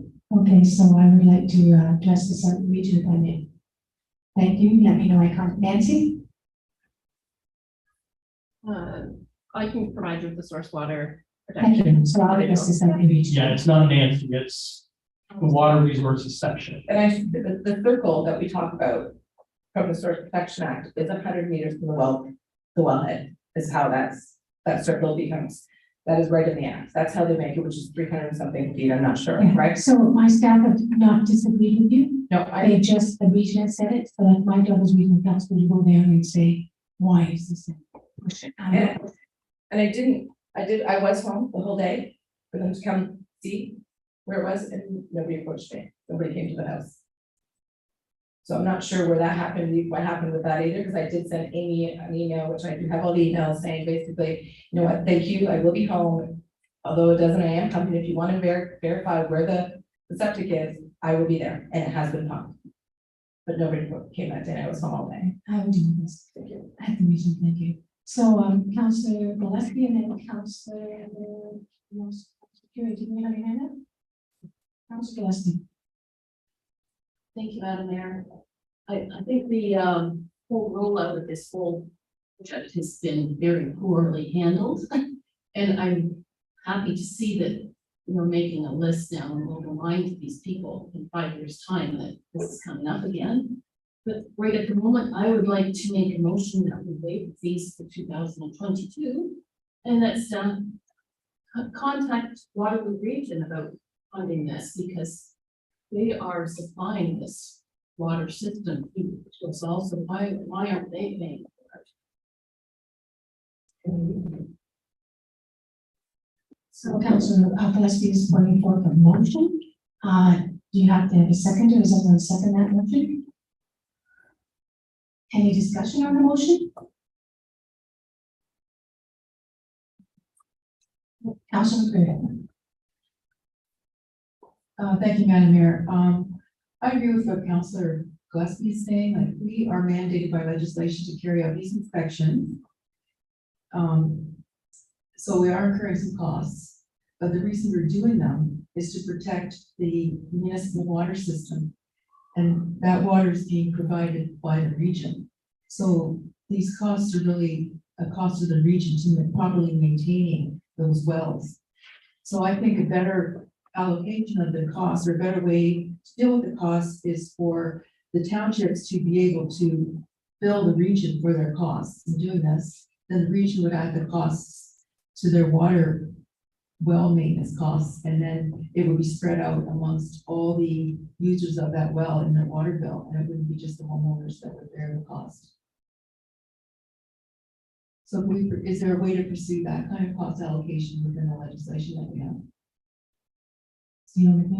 Madam Mayor, the legislation for the source protection plan actually talk about how one levies costs. All it says is this is what you must do in terms of inspections and reporting and a cycle in terms of the frequency. How you pay for it, how it gets passed on to other parties, if that's what council wants to do. The legislation silent, that is in this case, if we follow the train of thought of your suggested and that of Councillor Gillespie, would be between the region and the townships. Christine, if we did waive it for this year, would we have an area that we could take the $8,000 on? I would have to look for something at this point, Madam Mayor. I can't think of another program. Since the building department is self-funded, the option is either to provide a transfer into building department that comes out of the taxation funds, or to use the building department's reserve to pay for these costs. So the motion was, please read the motion, please.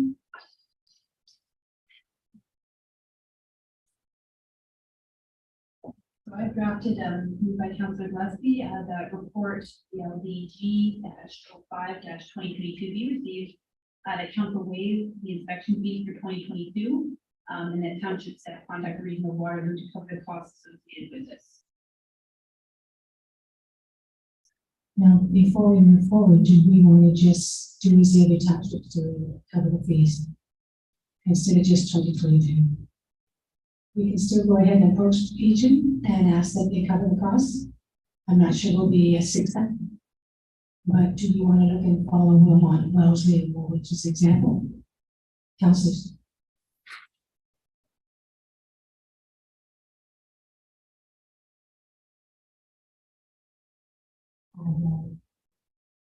Councillor McCreary and then Councillor Gillespie. Well, are the other townships taking this money from their tax base? And we're being told, our treasurer is suggesting that we should do that, we should take it from the building department. I'm suggesting that we didn't budget for this amount to come out, so we haven't raised the taxation dollars for it this year. So I would have to look for a different program that perhaps had it, or we would have to look at one of those programs. Councilor Gillespie. I would say that we would continue to fund it. It's really not fair to a handful of households in around one well that they should pay for this whole thing when it benefits everyone. So really, I think it's only fair that we cover the costs all the time.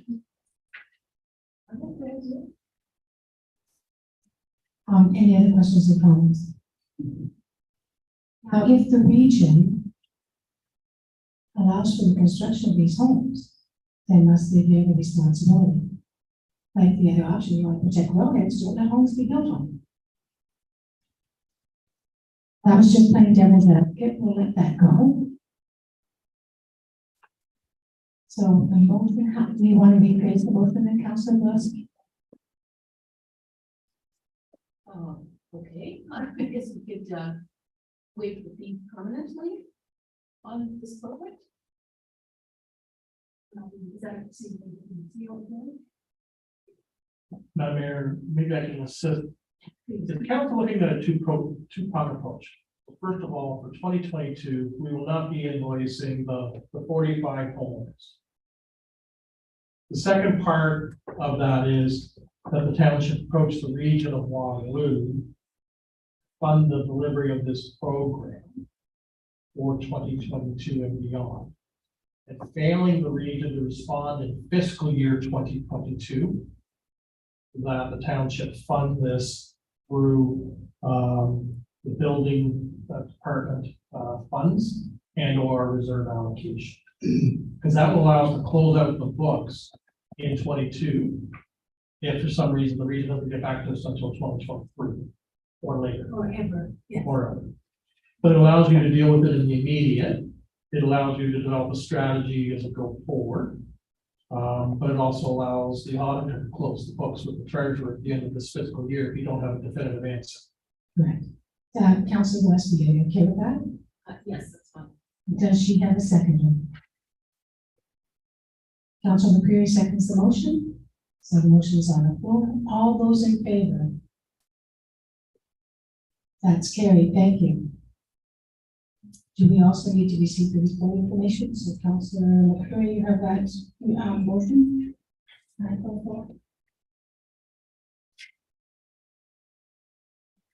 We just received the report. Got to the right, please.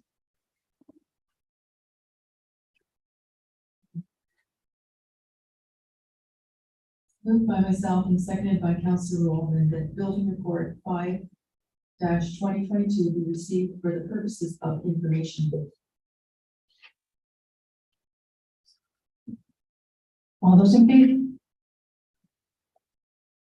Marie, thank you.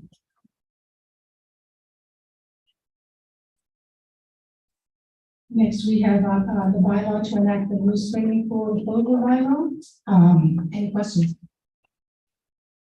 Seeing none, can I have the motion, please?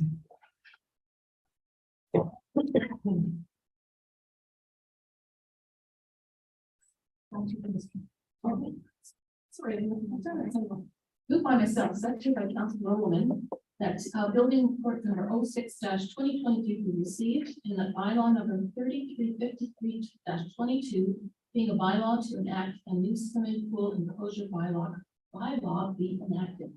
All those in favor? Carrie, thank you.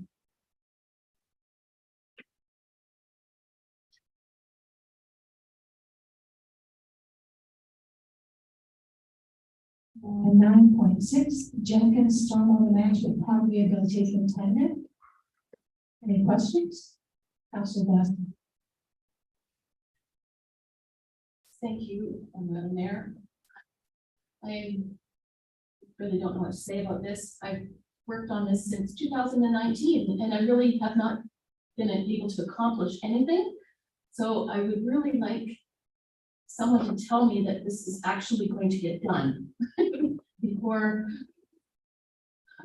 well, this is next year. Is that what we're expecting? And I'm just so disappointed with the whole situation. We've all been there several times looking at this thing and still nothing gets done with it, so. Once you pass a tender, it becomes legal and it has to be implemented and move forward. There's no getting out of it because it's a contract. Is that okay? You understand? That it's a contract and it will happen. It has to happen in that term thing.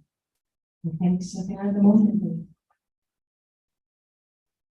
please? Myself, by Council Curry, that appeal report number 21-2022 be received, and that council cancel NDRFT EPW 07-2022 Jenkins Stormwater Management Pond tender. That council authorized the Director of Engineering and Public Works to undertake the geotechnical testing and laboratory analysis of sediment within the Jenkins Stormwater Management Pond basin to an offset limit of $12,000 plus HST, funded through the existing 2022 capital commitment for this project. And that council directs staff to include $230,000 plus HST in the 2023 draft capital budget to complete the rehabilitation of Jenkins Stormwater Management Pond for consideration. All those in favor? All opposed? Carried. Next is 9.7, the Air Stormwater Management Guiding Principles report. Any questions? Motion carried, please. Moved by myself and seconded by Councillor Gillespie, that PW report number 22-2022 be received, and that the Air Stormwater Management Guiding Principles report prepared by 181 Group be received, and that staff utilize the 181 report as the basis to inform future development applications and township projects as it relates to ongoing remedial rehabilitation, and to inform the township's asset management plan, the 10-year capital forecast, and the associated financial strategy for life cycle repairs and replacement. And that the Air Stormwater Management Guiding Principles report be posted on the township's website. Any questions? All those in favor? Carried.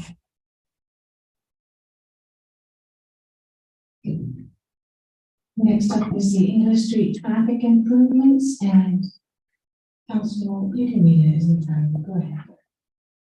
Moved by myself, seconded by Councilor Rowland, that PW report number 23-2022 be received, and that bylaw number 3352-22, being a bylaw to further amend bylaw number 2559-13, traffic and parking bylaw, to add as additional all-way stop condition at English Street and Elliott Street and English Street and Colquhoun Street to be enacted.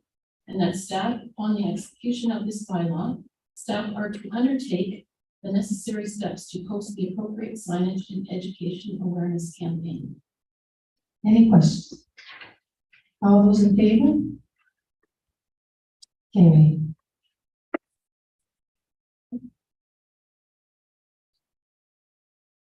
Next, we have the Cambridge North Dumpers Energy Plus Inc. Brantford Power Inc. Merger Participation Agreement Closing Adjustment Document. Councilor Rowland, oh, any questions first? Seeing none, Councilor Rowland.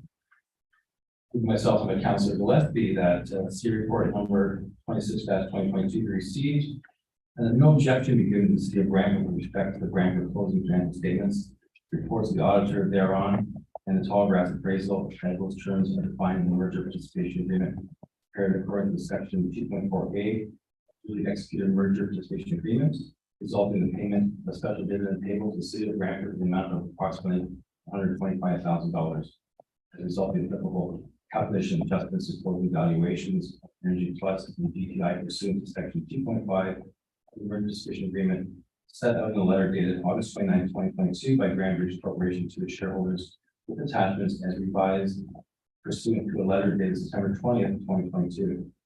It being understood that the Brantford closing financial statements, reports of the auditor thereon, the tall grass appraisal shall be deemed to have been approved in the absence of such objection by the township board dumpers and the city of Cambridge. 3, and that in respect the submission for consideration by Grand Ridge Corporation of a further adjustment to the closing valuations We expect certain write-offs and deferred financing costs related to EPI's credit facility. Township Council has received such submission and considered that no changes to the adjustments set out in paragraph 2 of result therefrom.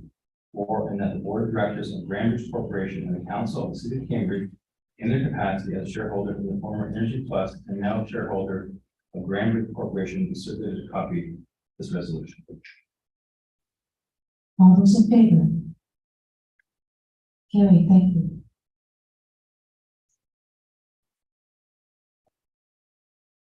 Next is the electronic monitoring policy. Any questions or comments?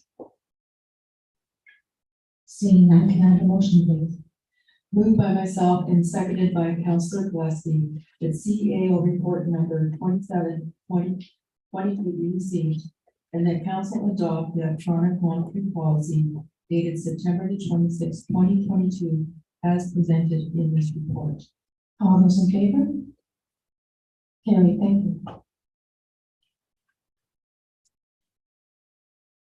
Next is the voice radio service level agreement.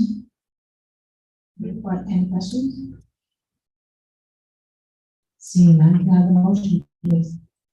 Moved by myself and seconded by Council Rowland, the council received CAO report number 28/2022, and that council adopt the joint P25 voice radio service level agreement with Waterloo Regional Police Service Board, Regional Municipality of Waterloo, and the cities of Kitchener, Cambridge, and Waterloo, and the townships of Wellesley, Wilmot, and Woolwich, subject to any minor revisions as required by the Chief Administrative Officer and/or Township Solicitor, and that the mayor and clerk be authorized to execute the joint P25 voice radio service level agreement on behalf of the township of North Humphreys, and that the Waterloo Region Police Service Board, the Regional Municipality of Waterloo, the cities of Kitchener, Cambridge, and Waterloo, and the townships of Wellesley, Wilmot, and Woolwich. All those in favor? Thank you.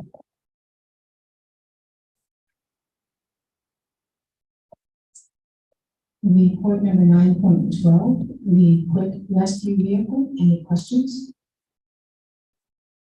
Seeing none, can I have a motion, please?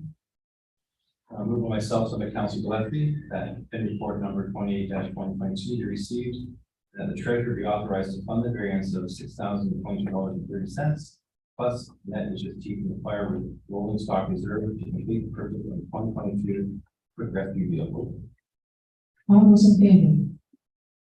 That's carried, thank you. Next is a report number on the CP Rail Holiday Train event, November 30th. Added as the addendum. Any questions or comments? Seeing none, can I have a motion, please? Moved by myself and seconded by Councillor Rowland, that CAO report number 29/2022 be received, and a bylaw number 3355-22, being a bylaw to establish temporary road closure for a portion of English Street and a temporary no parking restriction for Willison, Calhoun, Elliott, Thompson, Cooper, and Newell Streets to facilitate the CP Rail Holiday Train event scheduled for Wednesday, November 30th, 2022, be amended.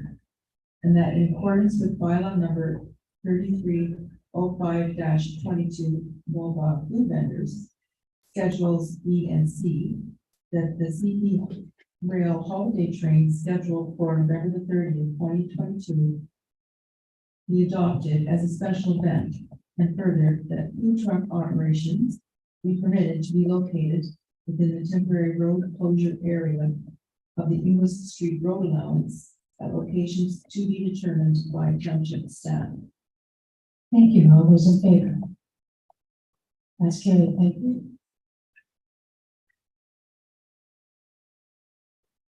Next up is communications and correspondence. Is there any items anyone wishes to address? I have a couple. The correspondence in regards to Mad Waterloo Region. I have these on data. Is that 641?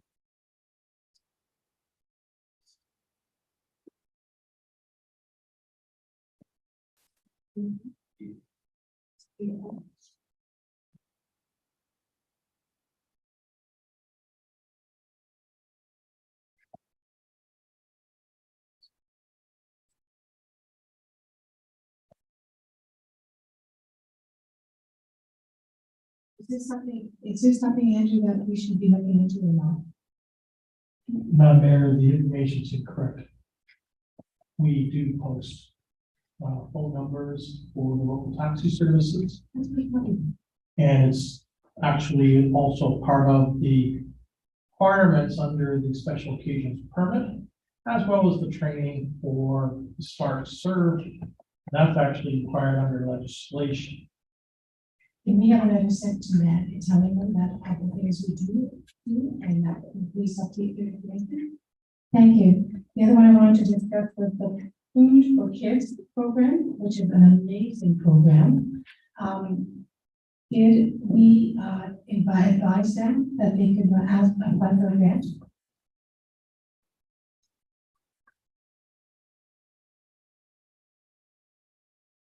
Did they receive any correspondence from anybody about the grant?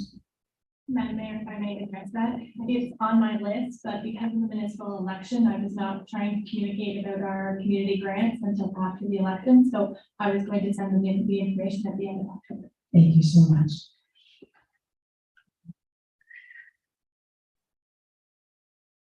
Are there any other correspondence anybody wishes to take place with? Seeing none, can I have a motion, please? You do not have to read it in its entirety. Moved by myself and by Council Curry. Council receives the following items, 11.11 through to 11.110. Thank you.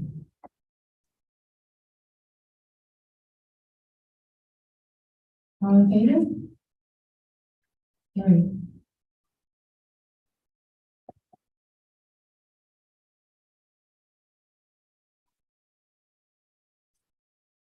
Next, we have the Grand River Accessibility Committee minutes. Let's take the last few, please. Moved by myself, seconded by Councilor Curry, the council received the following items. Grand River Accessibility Advisory Committee, GRAAC minutes dated June 23rd, 2022. All those in favor? Carried, thank you. And now we are into the first and second reading of the bylaw. Councilor McCreary, you do not have to read them in detail. Moved by myself and seconded by Councilor Rowland, the following bylaws be given first and second reading. Bylaw number 33-22, bylaw number 3344-22, bylaw number 3345-22, bylaw number 3346-22, bylaw number 3347-22, bylaw number 3350-22, bylaw number 3352-22, bylaw number 3353-22, and bylaw number 3355-22. All those in favor? Carried, thank you.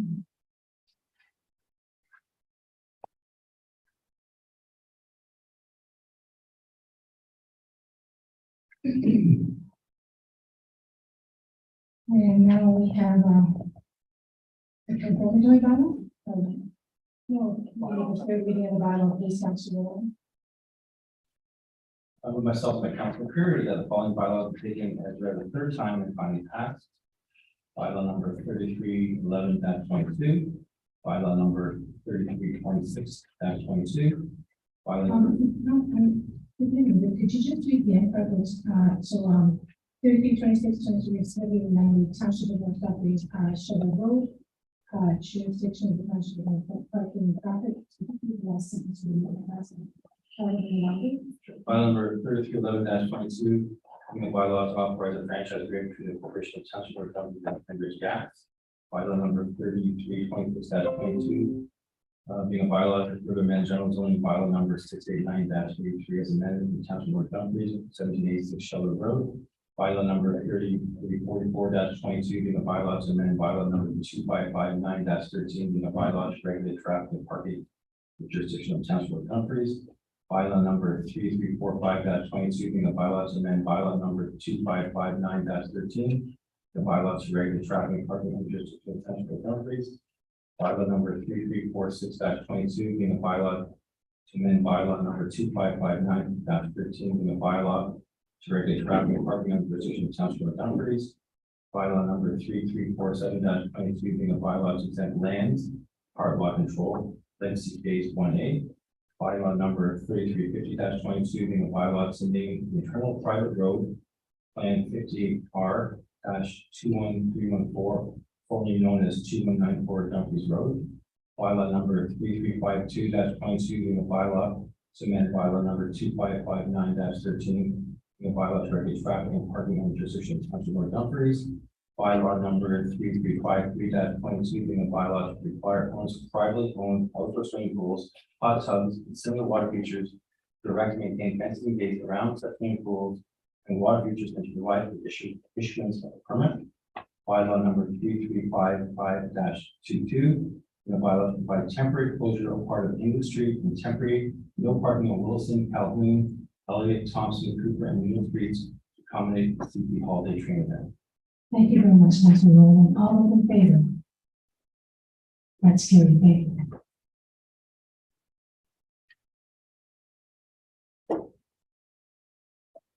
Now, the bylaw to confirm the proceedings, Councilor Curry, please. Moved by myself and seconded by Councilor Gillespie, the bylaw number 3354-22 being a bylaw to confirm the proceedings of council on September the 26th, 2022, be read a first, second, third time and be finally passed, signed and sealed by the mayor and clerk. All those in favor? Carried, thank you. And the adjournment, please, Councilor Gillespie. By myself, seconded by Councilor Rowland, that whereas business before this regular council meeting has been concluded at 8:56 p.m. And be it resolved that this meeting adjourns and meets again on Tuesday, September 27th, 7 p.m. for a public planning meeting. All those in favor? That's carried. Thank